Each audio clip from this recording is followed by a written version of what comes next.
ఇటీవల కాలంలో మన ఆంధ్ర రాష్ట్రంలో సిటీ బస్ ప్రయాణం అనేది ఒక సాహసంగా మారింది. మన గౌరవ ముఖ్యమంత్రి గారు ప్రతి మహిళకు ఆర్థికంగా సాయం చేయాలనే ఉద్దేశంతో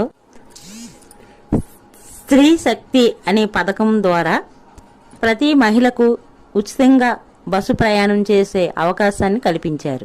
ఈ ఉచిత పథకం పెట్టిన దగ్గర నుంచి ఏ ఒక్క బస్సు కూడా బస్ స్టాపుల్లోకి సమయానికి రావడం లేదు. ఒకవేళ బస్సు వచ్చినా సరే బస్ స్టాపుల యందు బస్సు ఆగడం లేదు. ఉదాహరణకు ఒక 10 బస్సులు వస్తే అందులో 2-3 బస్సులు కూడా బస్ స్టాపుల్లో ఆపడం కష్టంగా మారింది. సమయానికి బస్సు రాకపోవడం వల్ల స్కూల్కి వెళ్లే పిల్లలు, కాలేజీకి వెళ్లే పిల్లలు, ఉద్యోగస్తులు తమ గమ్యానికి చేరుకోలేకపోతున్నారు. బస్సులు బస్ స్టాపుల్లో ఆపకుండా వెళ్లిపోవడంతో జనాలు వెనక వాహనం వస్తుందని గమనించకుండా బస్సు వెనక పరిగెడుతున్నారు. దీనివల్ల ఎన్నో ప్రమాదాలు జరుగుతున్నాయి. ఆడవాళ్ళకి, మగవాళ్ళకి, కాలేజీ పిల్లలకి, స్కూల్ పిల్లలకి చెప్పాల్సింది ఏంటంటే, మన ఇంట్లో మన కోసం ఉదయం ఇంటి నుంచి బయటకు వచ్చామంటే సాయంత్రం ఇంటికి వెళ్ళే వరకు ఎదురు చూస్తూ ఉంటారు.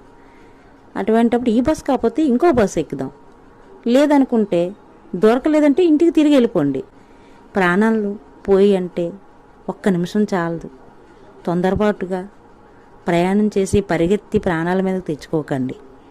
దయచేసి మన ఇంటి దగ్గర మన కోసం ఎదురు చూస్తారని ఆలోచనలు వాళ్ళని గుర్తుకు తెచ్చుకోండి. ప్రభుత్వం వారికి మా తరపు నుండి చిన్న అభిప్రాయాన్ని తెలియజేయాలనుకోండి. ఏదైతే ఇతర పథకాలు ఉన్నాయో, పెన్షన్, లేకపోతే గుళ్ళల్లోకి మీకు అభిషేకాలు బాగా జరుగుతున్నాయా, లేకపోతే మీకు ఏవైనా పథకాలు అందాల్సినవి అందుతున్నాయా లేదా అని అడుగుతున్నారు.